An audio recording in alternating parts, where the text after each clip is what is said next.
Muchas gracias, doctor Lustó. Bueno, vamos a escuchar al doctor Tarre Briceño.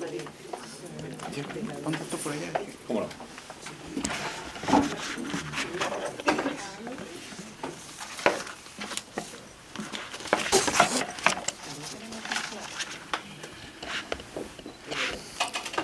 Queridos amigos, comienzo estas palabras expresando mi agradecimiento. Ante todo a ustedes por haber aceptado la invitación a este evento. Al Instituto Interamericano por la Democracia por acogernos en su sede y muy especialmente a su presidente, el doctor Guillermo Lustó, jurista, maestro y escritor, había escrito yo aquí, por sus enjundiosas y muy generosas palabras, agrego. Pero agrego algo más. Lo de maestro lo suponía, pero hoy lo comprobé. Sentado en un pupitre como en las aulas universitarias, oí a un maestro. Y le agradezco, pero realmente de corazón, la lectura que ha hecho del libro, que me ha planteado cosas que yo mismo no había visto, interrogantes y divergencias que me parecen interesantísimas y a las cuales le voy a dedicar tiempo y reflexión. Y quisiera, doctor, si ese discurso o esas notas que usted tiene me las pudiera facilitar, me serían de extrema utilidad, porque obviamente este es un tema que sigo trabajando. Quiero agradecer al autor del prólogo del libro, que fue citado por el doctor Lustó, Alan Randolph Brewer Carías, uno de los mejores juristas del continente, exilado hoy en día en Nueva York desde hace más de 8 años, y el autor del prólogo, como decíamos, de este libro. Quiero agradecer a la alcaldía de Doral por ese reconocimiento que realmente me conmueve.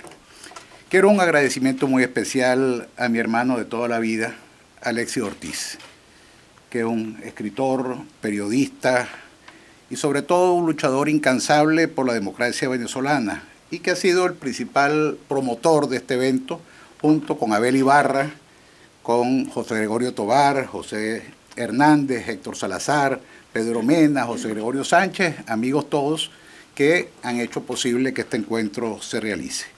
Y último agradecimiento, last but not least, como se dice por aquí, a Iris Vivas de Tarre, por todo lo que ella ha significado y significa para mí.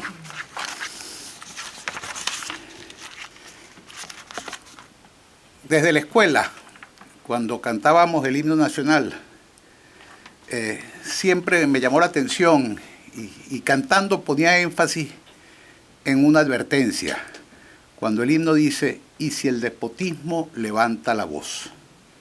Bueno, esa frase la puse como epígrafe del libro, porque en Venezuela el despotismo volvió a levantar la voz.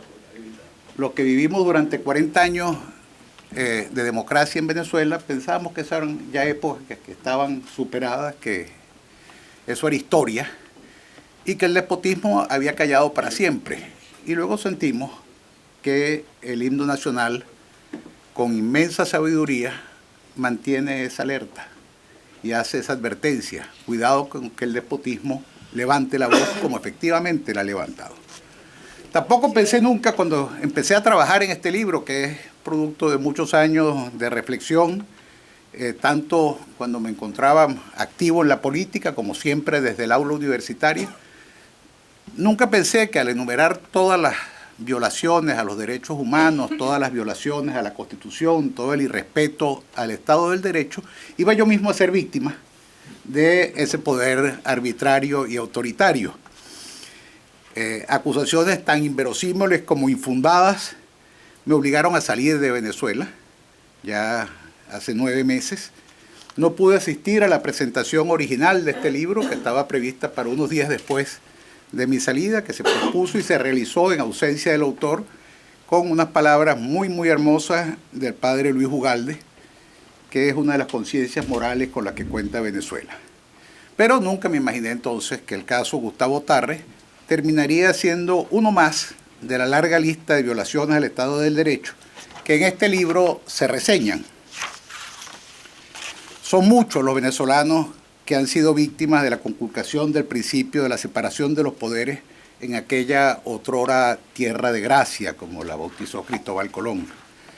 Quiero permitirme la mención de 5 nombres, y todas estas menciones son siempre arbitrarias y siempre queda alguien fuera que merecería estar, pero esos 5 nombres encarnan la magnitud del atropello, la inmensidad de la cobardía y del abuso de poder que algún día será detenido. María Lourdes Afiuni, Iván Simonovis, Leopoldo López, Antonio Ledesma y María Corina Machado. No hace falta, además, nombrar a cada uno de los estudiantes asesinados, vejados y torturados, porque de alguna manera el rostro de cada uno de ellos lo tenemos siempre presente, y ese rostro hoy es el rostro verdadero de la patria. Innumerables son entonces las víctimas de la violación del Estado de Derecho, muchas de ellas aquí presentes. Son muchas las caras que reconozco de gente que por razones de una actividad política, una visión diferente de lo que debía ser la marcha del Estado y del gobierno, pues tuvieron que abandonar el país. Un país donde no funciona el Estado de Derecho y de Justicia que se proclama en la Constitución, y esa proclamación nació muerta cuando desde la propia Asamblea Constituyente y del llamado Congresillo se inició el desconocimiento diario y sistemático de las normas constitucionales que recién se aprobaban.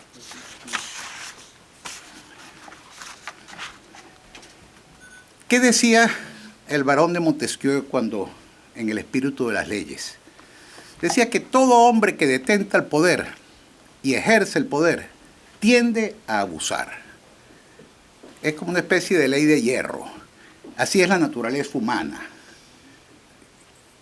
Usted le da poder a un policía de tránsito y si no tiene un control y alguien que lo vigile, empieza a abusar. No hay quien... la historia está llena de casos y de ejemplos en los cuales la persona que recibe algún grado de poder o alcanza algún grado de poder, empieza a abusar.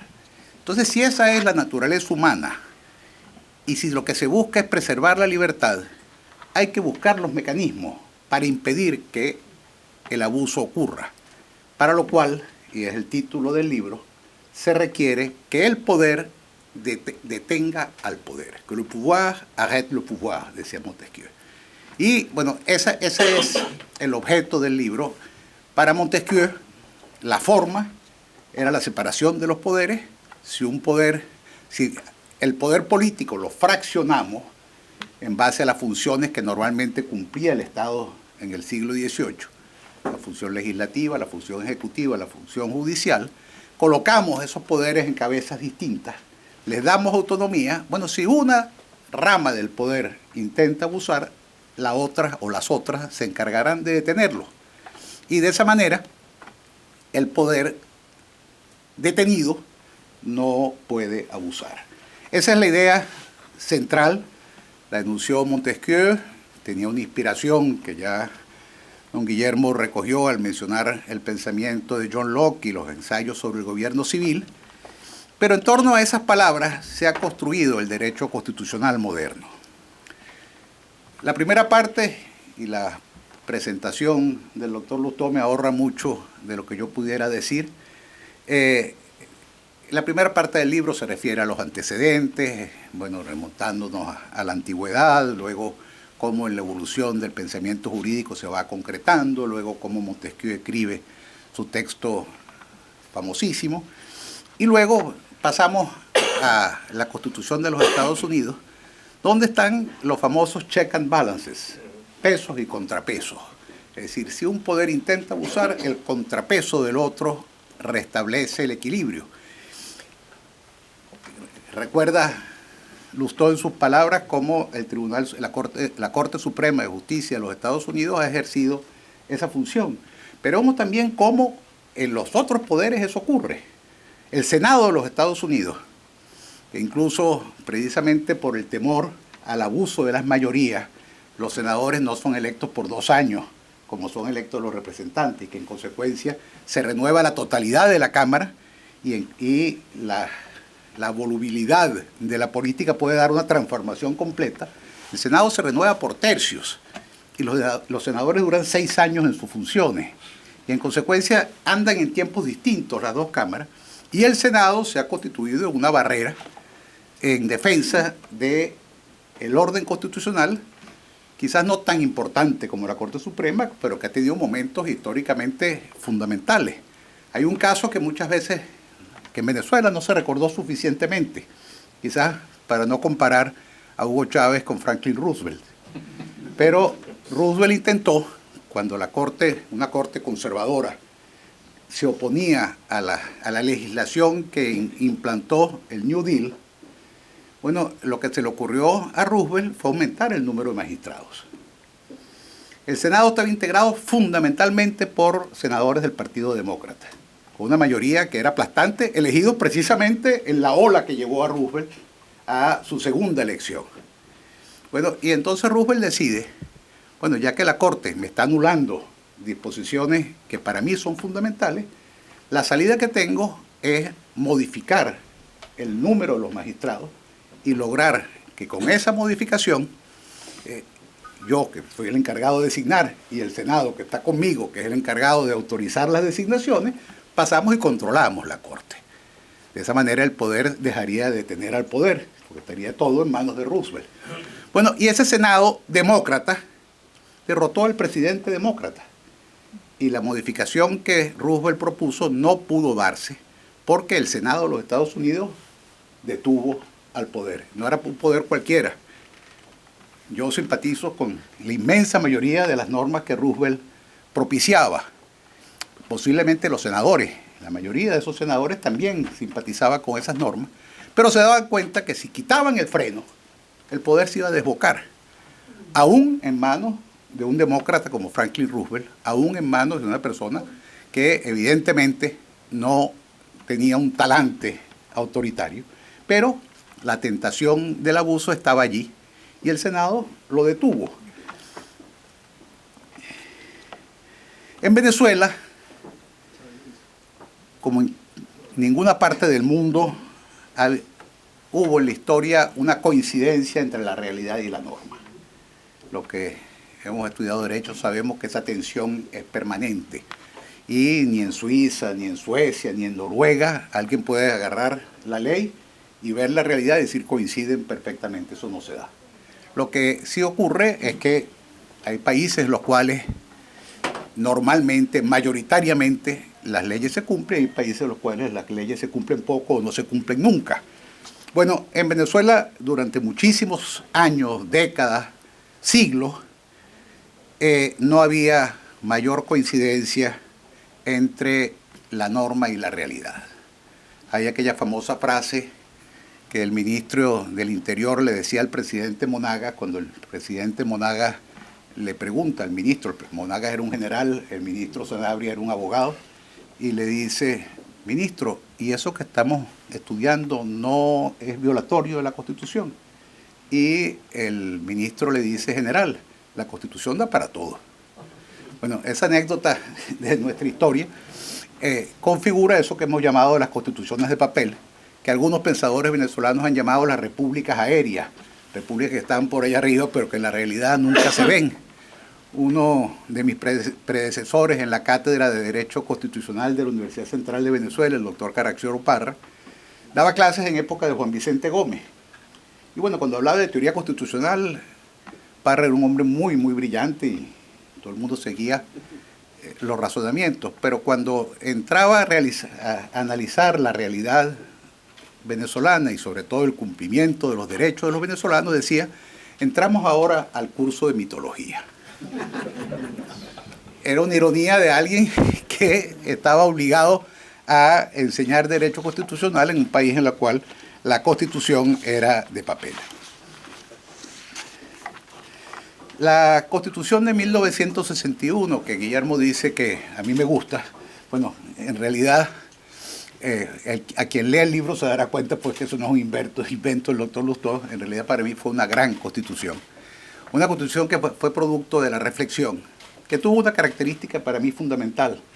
Fue aprobada prácticamente por unanimidad.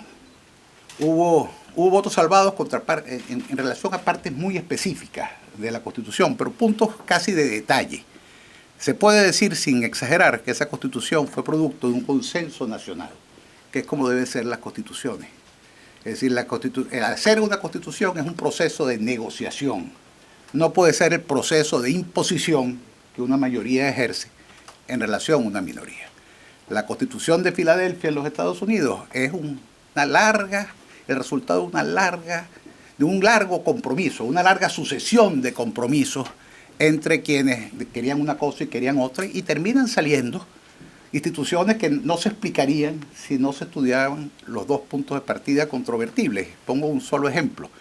¿Por qué un Senado con 2 senadores, que hay tantos senadores en Nevada como en California, y una Cámara de Representantes de los cuales los representantes son elegidos en base a la población? Bueno, la razón era muy sencilla. Eran 3 estados que iban a conformar la Unión, y obviamente el principio normal que venía a la mente de los constituyentes era, bueno, vamos a elegir los representantes en base a la población. Pero resulta que Nueva York, Pensilvania, Virginia, entre esos 3 estados solos iban a controlar el Parlamento. Y entonces los estados pequeños decían, bueno, la gente de New Hampshire decía, no, eso no nos sirve. Y entonces inventaron eso. Vamos a tener 2 cámaras.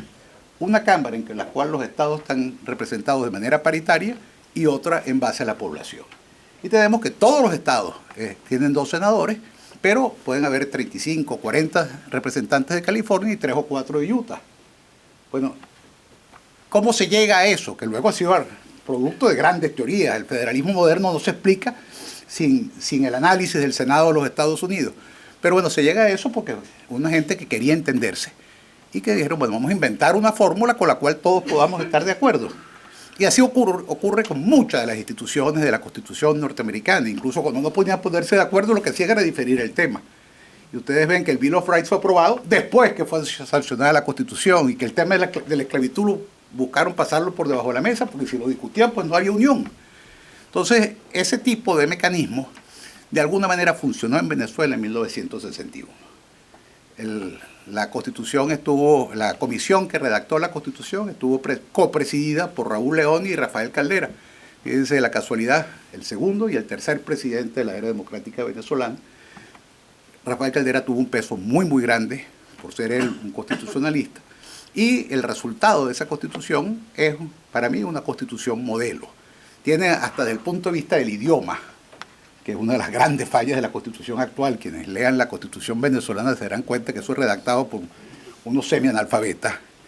La Constitución del 61 fue revisada hasta en sus puntos y comas por Ángel Rosenblatt, uno de los mejores especialistas y lingüistas de la lengua castellana, y que vivía en Venezuela entonces, habiendo huido de España precisamente por causa del despotismo.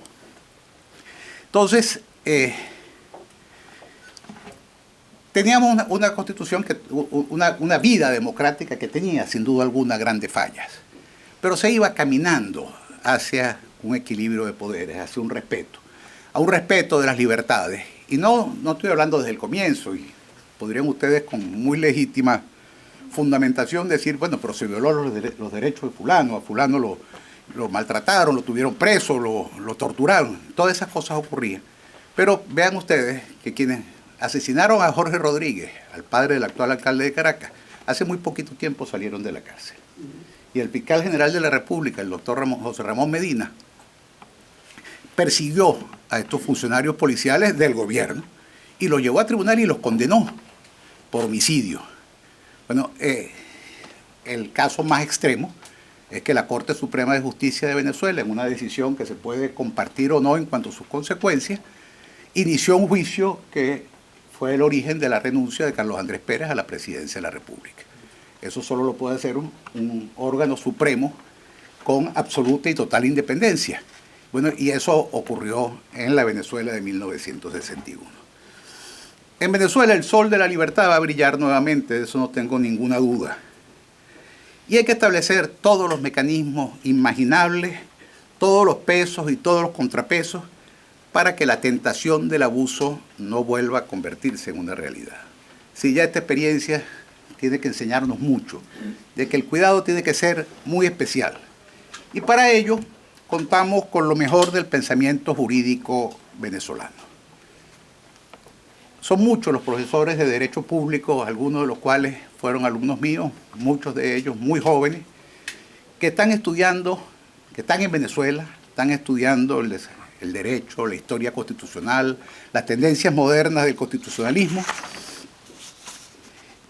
para conocer bien la realidad y dictar las normas que se habrán de aprobar en el futuro, de diseñar instituciones, como las definía don Guillermo, como esos consensos que una vez que se alcanzan permiten pasar a otro tipo de reflexión.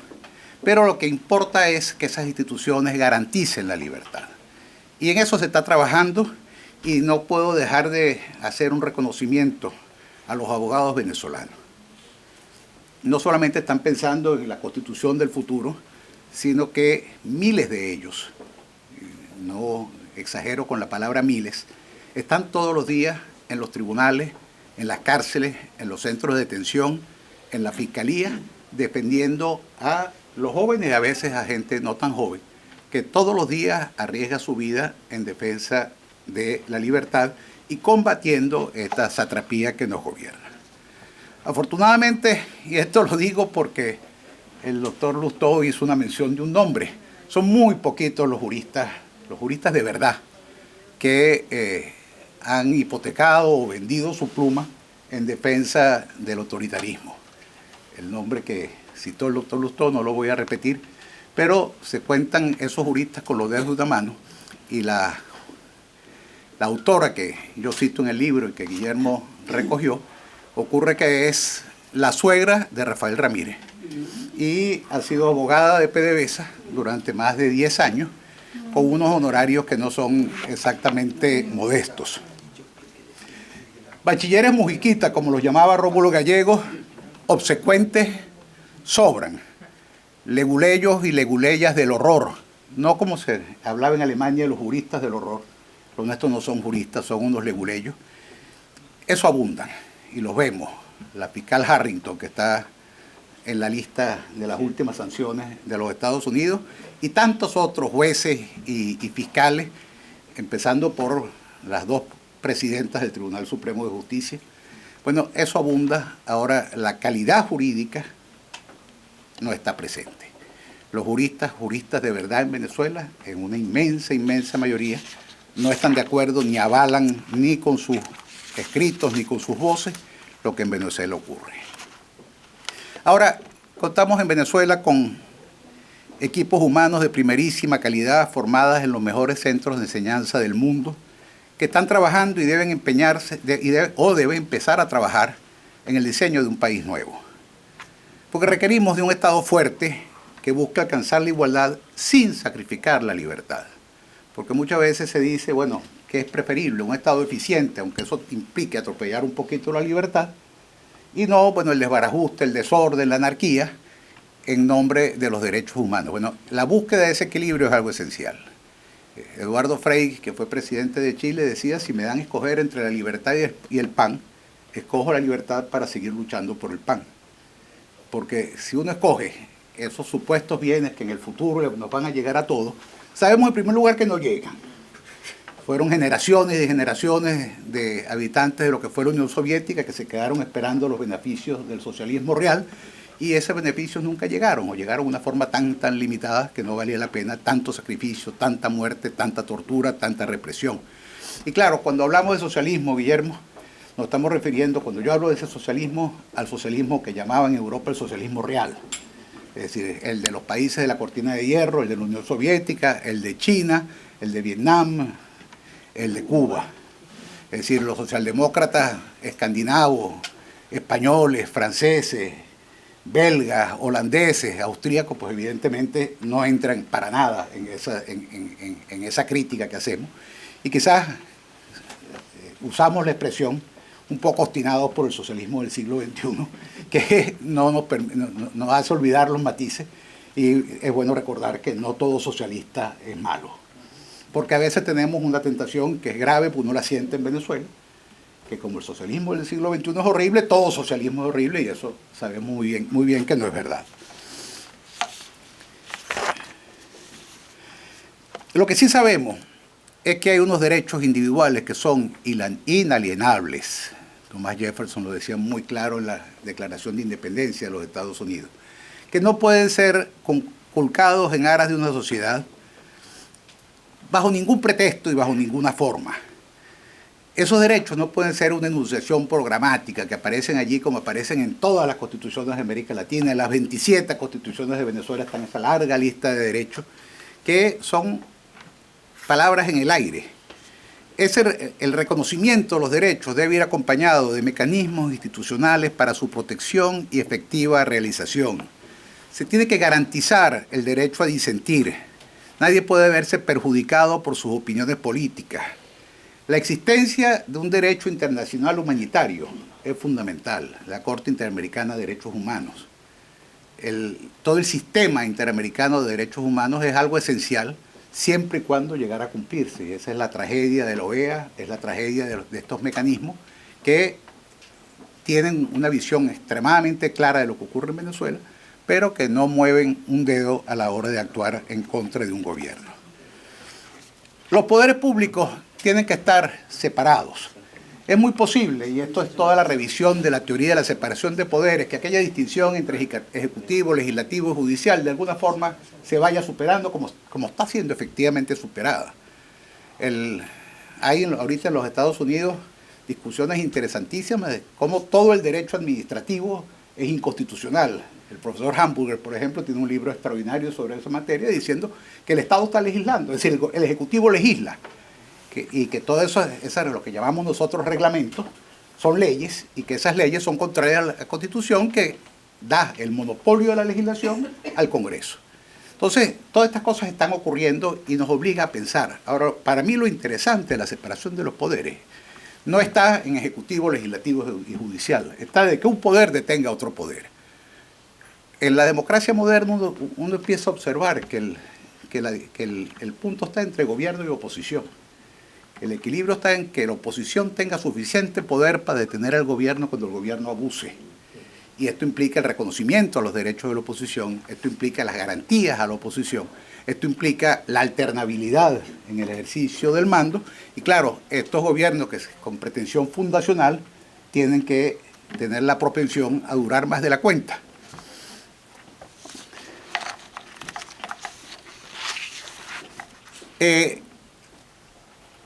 Estamos entonces pensando en lo que debe ser ese nuevo Estado venezolano, que tenga una separación, una división en el poder que garantice una sociedad abierta y pluralista y respetuoso de las minorías. Un poder judicial independiente es absolutamente esencial. Con posterioridad a la publicación de mi libro, fue publicado otro libro de un grupo de profesores de la Universidad Central de Venezuela, que se llama el Tribunal Supremo de Justicia Rojo. Ahí se señala, le cito una sola estadística para no abrumarlo, pero la sala político-administrativa del Tribunal Supremo de Justicia es aquella que decide sobre las pretensiones que los administrados tengan en contra del Estado. Es decir, cuando yo, ciudadano, siento que el Estado de alguna forma ha afectado mis derechos, yo demando al Estado ante el Tribunal Supremo de Justicia. Y el Tribunal Supremo de Justicia resuelve quién tiene la razón. Se han presentado en el lapso de unos 12 años que el libro examina 3.200 demandas en contra del Estado venezolano. Si yo les diría a ustedes que me digan o que adivinen cuántas decisiones hubo en favor del ciudadano y en contra del Estado, estoy seguro, Beatriz está señalando la cifra exacta. Me hizo así, 0. 3.200 sentencias en contra del ciudadano, 0 sentencias en contra del gobierno. Bajo la vigencia de la Constitución de 1961, yo recuerdo que pasaba al revés y que había una gran preocupación por parte de los órganos del Estado que perdían los juicios. ¿Por qué? Porque los abogados de la Procuraduría eran abogados jóvenes, bastante mal pagados, que se enfrentaban a los grandes bufetes. Y normalmente los grandes bufetes ganaban los juicios porque el Poder Judicial actuaba en base al derecho y en base a quién exponía mejor su caso. Eso en aquel momento no era nada bueno, pero es muchísimo mejor que tener un Tribunal Supremo de Justicia que decide 3.200 a 0 en favor del Estado. El poder sometido a controles busca una sociedad de paz, donde el insulto, la descalificación, la humillación sean inaceptables. Una sociedad donde la violencia verbal sea tan repudiable como la violencia física y donde el desenvolvimiento de la vida democrática vaya acendrando la costumbre de escuchar y respetar, de oír y debatir, sin que los puntos de vista de alguien puedan imponerse por vía distinta a la argumentación, la persuasión y el consentimiento. Esto implica un manejo honesto del dinero público, de los impuestos, de la renta petrolera. Nadie puede regalar nuestro dinero ni decidir de manera caprichosa quién se los va a robar. Todo gasto tiene que ser autorizado por la representación popular. Eso lo dice la actual Constitución. Y saben ustedes cómo existe el Fondo Chino, cómo existe el Fondo de Desarrollo Nacional, cómo se dilapida el dinero sin pasar jamás por el control de la Asamblea Nacional, en la cual el gobierno tiene mayoría y podría por lo menos cumplir la formalidad. Lo lógico es que el gasto público y todo el proceso del presupuesto sea un proceso realmente participativo en que los interesados tengan cómo opinar y que el dinero público sea gastado en la forma como los interesados de alguna forma lo resuelvan. Se me está pasando el tiempo. La Fuerza Armada tiene que volver a ser apolítica y no deliberante.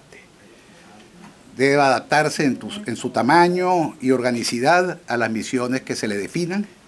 La incorporación de los civiles a la defensa debe concebirse en el sentido más amplio y estrictamente vinculado con la defensa del territorio, de la democracia y del desarrollo. No tienen sentido milicias politizadas cuya conducción sea ajena a los mandos de cada fuerza. Y la utilización de las Fuerzas Armadas con fines políticos o partidistas. Somos un ejército chavista, somos una fuerza aérea chavista, somos una armada chavista, deben ser definitivamente desterrados. En el logro de varias de estas aspiraciones que tenemos, el pensamiento de Simón Bolívar tiene extraordinaria vigencia. Lustó en sus palabras recordaba cómo se puede tomar el pensamiento de Bolívar por diferentes lados y cómo en la evolución del pensamiento del Libertador tenemos la Constitución vitalicia de Bolivia, tenemos el discurso de Angostura, tenemos sus planteamientos en la Convención de Ocaña en relación a la Constitución colombiana de 1821, pero hay algunos elementos del pensamiento de Simón Bolívar que son indudablemente consustanciales a Venezuela. Y yo no tendría ningún inconveniente en mantener una república bolivariana si ella se inspira de verdad en los planteamientos del Libertador. La limitación al uso del poder, la alternabilidad republicana, el respeto de la ley, una administración de justicia independiente, la necesidad de innovar, la integración latinoamericana y el sometimiento del estamento militar al gobierno civil. Todo eso está en el eje central del pensamiento de Bolívar, quien dijo: huid del país donde un solo hombre ejerza todos los poderes. Es un país de esclavos. En fin, son muchísimos los temas que podríamos seguir tratando, pero lo importante es no desmayar en el propósito de diseñar la Venezuela del futuro. Lo que no podemos olvidar es que estamos viviendo una etapa de retroceso. Más que un socialismo del siglo XXI, se nos ofrece un despotismo un despotismo iletrado. tuve el lapsus porque todos recordamos a Federico de Prusia y el despotismo ilustrado. El despotismo nuestro no es ilustrado, es un despotismo iletrado que corresponde mucho más al siglo XIX que al siglo XXI. La persecución en Venezuela no es en contra de quienes piensan distinto, es sencillamente en contra de quienes piensan. Pero el camino que se interrumpió se va a reanudar. La hora de la República Civil, tan cara al maestro Germán Carrera Damas, va a volver. Más temprano que tarde, este gobierno, enfermo del alma y sostenido por el atropello y la mentira, va a ser un infausto recuerdo. Albert Camus decía: donde hay desprecio, hay fascismo. Cambiemos el desprecio por el aprecio, la exclusión por la inclusión, el atropello por el respeto, el egoísmo por la solidaridad y tendremos otra Venezuela. Muchas gracias.